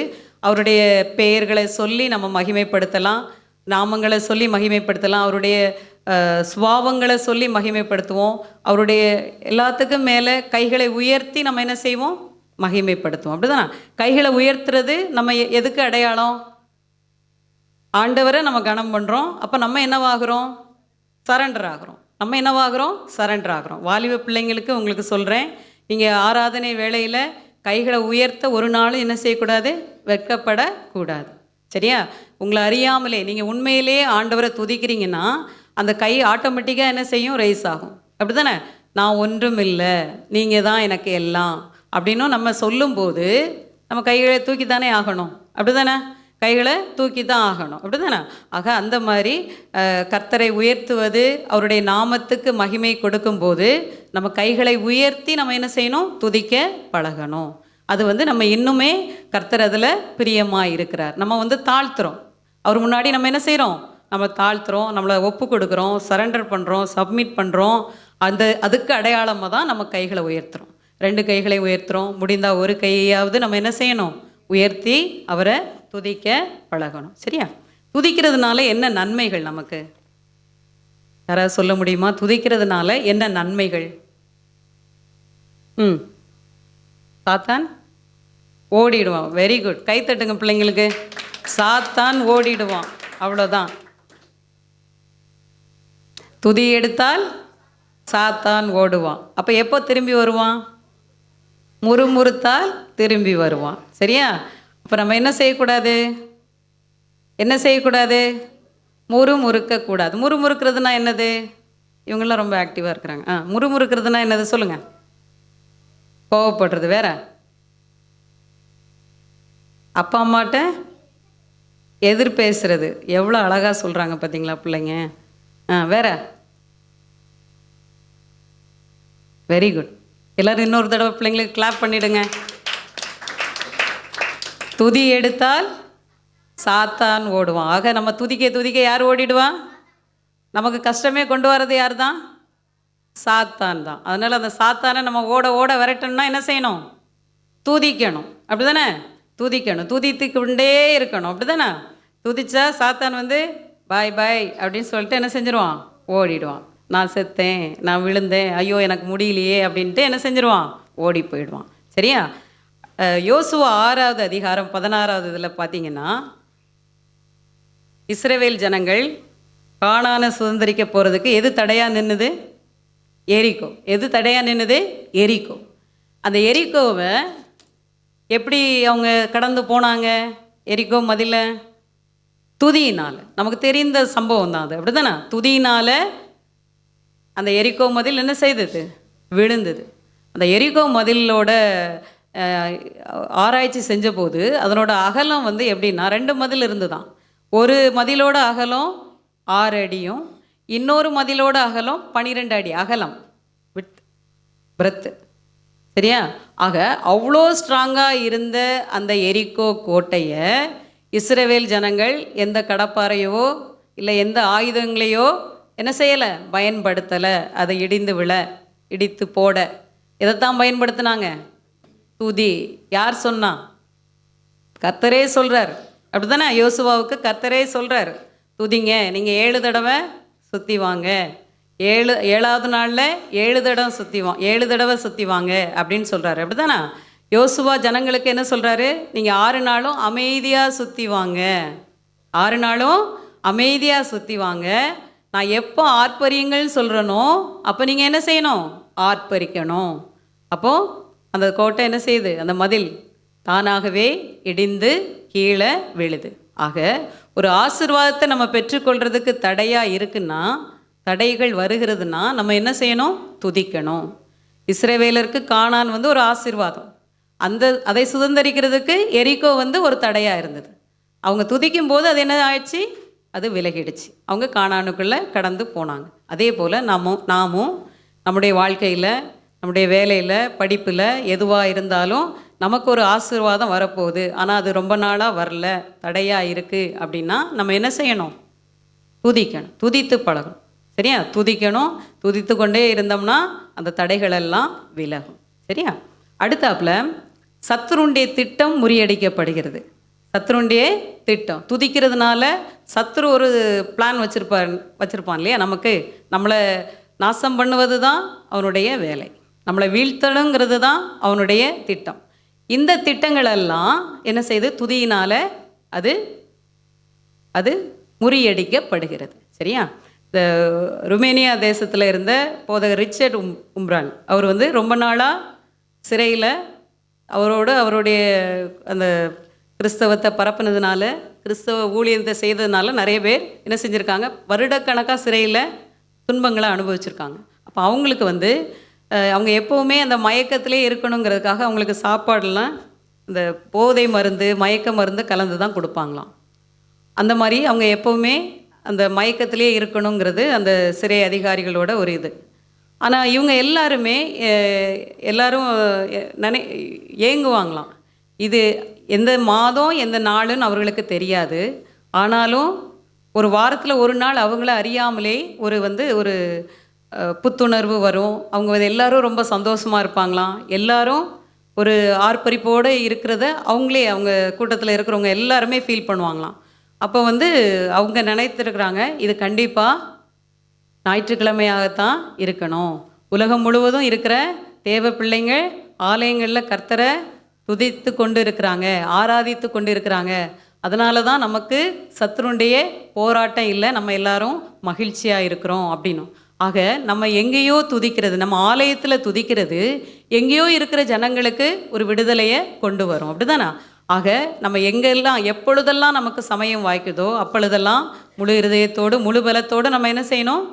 கர்த்தரை துதித்து கொண்டே இருக்கணும். சரியா? அடுத்தாப்புல கர்த்தரை துதிக்கும் போது என்ன நடக்குது அப்படின்னா, சாத்தானை விரட்டுறோம், கர்த்தருக்கு நம்ம மகிமையை கொடுக்குறோம். அப்படி தானே? துதிக்க துதிக்க கர்த்தருடைய மகிமை நம்ம மேலே என்ன செய்யுது? இறங்குது. கர்த்தருடைய மகிமை நமக்குள்ளே இறங்கும்போது நம்ம சாதாரணவர்களாக இருக்க முடியுமா? இல்லை. நம்ம பலவான்களாய் மாறுகிறோம். நம்ம என்ன செய்கிறோம்? பலவான்களாய் மாறுகிறோம். சரியா? ஆக துதிக்கிறதுனால இவ்வளவு நன்மைகள் கர்த்தர் நமக்கு கொடுத்துருக்கிறார். துதிங்க, வாயை திறந்து இருதயத்திலிருந்து கர்த்தர் நமக்கு செய்த நன்மைகளை நினைத்து நாம் நன்றி சொல்லணும். கர்த்தருடைய செய்களில் நினைத்து நம்ம என்ன செய்யணும்? அவரை துதிக்கணும். சரியா? துதிக்கலாமா? கொஞ்ச நேரம் நம்ம எல்லாரும் துதிக்கலாமா? எழுந்துருங்க எல்லாரும். வேதம் சொல்லுகிறது, தாவீது நடனமாடி கர்த்தரை ஸ்தோத்தரித்தான், முழு பலத்தோடு கர்த்தரை துதித்தான். அப்படிதானே? நாம் இப்போ அப்படியே சத்தத்தை எக்காலத்தை போல உயர்த்தி நம்ம என்ன செய்ய போகிறோம்? துதிக்க போகிறோம். ஏற்கனவே நான் சொன்னது போல் கைகளை 2 கைகளையும் உயர்த்த முடிஞ்சவங்க உயர்த்திக்கோங்க.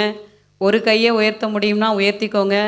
எப்படியெல்லாம் கர்த்தரை நீங்கள் கனம் பண்ணணும்னு விரும்புகிறீங்களோ அப்படி கனம் பண்ண நம்ம போகிறோம். சரியா?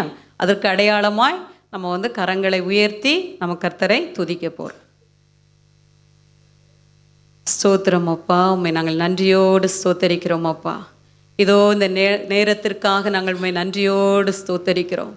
நீர் மகிமையானவர் அல்லவா, நீர் துதிக்கு பாத்திரர் அல்லவா, நாங்கள் உண்மை ஸ்தோத்தரிக்கிறோம் அப்பா. துதிகளின் மத்தியில் வாசம் செய்கிறவரே உண்மை நாங்கள் ஸ்தோத்தரிக்கிறோம் ராஜா. எங்களை அதிசயமாய் உண்டாக்கினீரே உண்மை ஸ்தோத்தரிக்கிறோம் அப்பா. எங்கள் உள்ளுறுப்புகளை எல்லாம் உண்டாக்கினவரே உண்மை ஸ்தோத்தரிக்கிறோம். சத்தமா எல்லாரும் சத்தமா ஆண்டவரை உயர்த்துவோம். அவருக்கு நம்ம மகிமையை செலுத்த போகிறோம். யாரும் அமைதியாக இருக்கக்கூடாது. ஏன்னா வேதம் சொல்லுகிறது, ராஜாக்களும் ஆசாரியர்களுமாய் நம்மளை மாற்றியிருக்கிறார். ஆசாரியர்களுடைய ஒரு முக்கியமான வேலையே பலி செலுத்துவது தான். சரியா? ஆக நம்ம ஸ்தோத்திர பலியை இப்பொழுது கொஞ்ச நேரம், ஒரு சில நிமிடங்கள் தான் நம்ம ஸ்தோத்திர பலியை ஏறெடுக்க போகிறோம். உயிருள்ள யாவும் கர்த்தரை துதிக்க வேண்டும். சரியா? மரணத்தில் இருக்கிறவங்க பாதாளம்தான் கர்த்தரை துதிக்காது. நம்ம உயிரோடு இருக்கிறோம், நாம் என்ன செய்யணும்? கர்த்தரை துதிக்கணும். கொஞ்ச நேரம் உங்களுக்கு எதெல்லாம் சொல்லி துதிக்கணுமோ அதையெல்லாம் சொல்லி துதிங்க. ஆமாம் ஆண்டவரே, உம்மை நாங்கள் நன்றியோடு ஸ்தோத்தரிக்கிறோம் அப்பா. எங்களை நீங்கள் உருவாக்கினீரே, உமக்கு ஸ்தோத்திரம். எங்கள் உள்ளுறுப்புகளை எல்லாம் உண்டாக்கினவரே உம்மை ஸ்தோத்தரிக்கிறோம். அவற்றை சரியாக இயக்கி கொண்டிருக்கிறவரே உம்மை ஸ்தோத்தரிக்கிறோம் அப்பா. உம்மை நன்றியோடு ஸ்தோத்தரிக்கிறோம். இதோ உம்மை ஆராதிக்கும்படி ஆண்டவரே, உம்மை துதிக்கும்படி எங்களை நீர் சிருஷ்டித்தீரே, உம்மை ஸ்தோத்தரிக்கிறோம் ராஜா. நீரே சிருஷ்டிகர் அல்லவா, நீரே கணத்துக்குரியவர் அல்லவா, நீரே மகிமைக்கு பாத்திரர் அல்லவா. உம்மை ஸ்தோத்தரிக்கிறோம் அப்பா, உம்மை ஸ்தோத்தரிக்கிறோம். உம்மை நன்றியோடு ஸ்தோத்தரிக்கிறோம் அப்பா. இந்த ஜனத்தை எனக்கென்று ஏற்படுத்தினேன், இவர்கள் என் துதியை சொல்லி வருவார்கள் என்றல்லவா இந்த நாளிலும் எங்களுக்கு ஜீவனை கொடுத்து உம்முடைய ஆலயத்துக்கு அழைத்து கொண்டு வந்திருக்கிறீரப்பா. உம்மை நாங்கள் துதிக்கிறோம் அப்பா, உம்மை நாங்கள் துதிக்கிறோம் ஆண்டவரே. எத்தனையோ பேருக்கு கிடைக்காத இந்த வாய்ப்பினை எங்களுக்கு தந்திருக்கிறீங்களப்பா. எங்களை நடமாட வைத்திருக்கிறீங்களே ராஜா, சுகமாய் தங்க பண்ண வைத்திருக்கிறீங்களே, அதற்காக உம்மை ஸ்தோத்தரிக்கிறோம் அப்பா. உம்மை ஸ்தோத்தரிக்கிறோம். இந்த மாதம் முழுவதும் இந்த நாள் வரையிலும் ஆண்டவரே எங்களுக்கு நீர் எபினேசரா இருந்தீரே, உம்மை ஸ்தோத்தரிக்கிறோம். யெகோவா ராஃபாவா இருந்தீரே, உம்மை ஸ்தோத்தரிக்கிறோம் அப்பா. உம்மை ஸ்தோத்தரிக்கிறோம். இனி வரும் நாட்களிலும் நீர் எங்களுக்கு உதவி செய்ய வல்லவரா இருக்கிறீரே, உம்மை ஸ்தோத்தரிக்கிறோம். எங்களை நடத்த நீர் போதுமானவரா இருக்கிறீரே, உம்மை ஸ்தோத்தரிக்கிறோம் அப்பா. எங்களுடைய காரியங்கள் எல்லாம் உங்களுக்கு தெரியுமே ராஜா. நீரே எங்களுக்கு எல்லாவற்றாலும் நிரப்புகிறவர் அல்லவா. ஆம் தகப்பனே, எங்களுடைய குறைகள் பலவீனங்கள் எல்லாம் உங்களுக்கு தெரியுமே ராஜா. எங்களை நிரப்புங்கப்பா. எங்களிடத்தில் இருக்கிற வெறும் பாத்திரங்களை எல்லாம் நீங்க நிரப்புங்கப்பா. நீங்க நிரப்பி எங்களை ஆசீர்வதிக்க நீர் வல்லவரா இருக்கிறீர். உமக்கு நாங்கள் நன்றி செலுத்துகிறோம் ஆண்டவரே. உம்மை நாங்கள் நன்றியோடு ஸ்தோத்தரிக்கிறோம். இந்த நாளிலும் நாங்கள் கற்றுக்கொண்ட இந்த வேத பாடத்துக்காக நாங்கள் உம்மை நன்றியோடு ஸ்தோத்தரிக்கிறோம். உம்மை துதிக்க துதிக்க ஆண்டவரே, உம்முடைய மகிமை எங்களுக்குள்ளே இறங்குகிறதற்காக ஆண்டவரே இறங்கும் என்று எங்களுக்கு கற்றுக் கொடுத்தீரே. உம்மை துதிக்க துதிக்க எங்களுக்கு ஜெயம் உண்டு என்று கற்றுக் கொடுத்தீரே. உமக்கு நன்றி செலுத்துகிறோம். உம்மை துதிக்க துதிக்க பிசாசுடைய கட்டுகள் அறுபடும் என்று சொல்லி கற்றுக் கொடுத்தீரே. உம்மை ஸ்தோத்தரிக்கிறோம். உம்மை துதிக்கும் பொழுதெல்லாம் எங்களுக்கு ஜெயம் என்று கற்றுக் கொடுத்தீங்களே, உமக்கு நாங்கள் நன்றி செலுத்துகிறோம் ஐயா. உம்மை நன்றியோடு ஸ்தோத்தரிக்கிறோம். எங்கள் அனுதின வாழ்க்கையில நாங்கள் உம்மை ஸ்தோத்தரிக்க, எல்லா சூழ்நிலையிலும் ஸ்தோத்தரிக்கிற எங்களுக்கு கிருபை செய்யுங்கப்பா. உங்க கிருபை எங்களோடு கூட இருக்கட்டும். ஒடுங்கின ஆவி அல்லப்பா, துதியின் உடையை எங்களுக்கு நீர் தந்திருக்கிறீர் அல்லவா. ஆம் தகப்பனே, அந்த துதியின் உடையை நாங்கள் அணிந்தவர்களாய் அனுதினமும் உம்மை துதிக்க, எக்காலமும் உம்மை ஸ்தோத்தரிக்க எங்களுக்கு நீங்க கிருபை தாங்க என்று உங்க கரத்தில் எங்களை ஒப்பு கொடுக்கிறோம் ஐயா. ஒப்பு கொடுக்கிறோம் அப்பா. எங்களை தாழ்த்தி தாழ்த்தி ஒப்பு கொடுக்கிறோம். எங்களுடைய காரியங்களை எல்லாம் உங்க கரத்துல ஒப்பு கொடுக்கிறோம்ப்பா. ஓ, வந்திருக்கிற ஒவ்வொரு பிள்ளைகளையும் உங்க கரத்துல ஒப்பு கொடுக்கிறேன் ராஜா. நீங்க ஆசீர்வதிங்கப்பா. நீங்க ஆசீர்வதித்து வழி நடத்துங்க. எங்களுடைய காரியங்கள் எல்லாம், எங்களுடைய தேவைகள் எல்லாம் நீங்க சந்திக்க வல்லவராய் இருக்கிறீங்கப்பா. உமக்கு நாங்கள் நன்றி செலுத்துகிறோம். குழப்பத்தோடு, எதிர்பார்ப்போடு, தேவைகளோடு ஆண்டவரை நிற்கிற ஒவ்வொருவருக்கும் நீங்க ஆண்டவரை வல்லவராய் வெளிப்பட போகிறதற்காக உமக்கு நன்றி செலுத்துகிறோம். மகிமையான காரியங்களை நீங்க செய்து உங்க நாமத்தை நீங்க மகிமைப்படுத்த போகிறதற்காக நாங்கள் உமக்கு நன்றி செலுத்துகிறோம் ஐயா. உண்மையே நாங்கள் நன்றி செலுத்தி மகிமைப்படுத்துகிறோம். எல்லா துதி, கன, மகிமை யாவற்றையும் உமக்கே ஏறெடுக்கிறோம். இயேசுவின் மூலம் ஏறெடுக்கிற எங்கள் நல்ல பிதாவே, ஆமென்.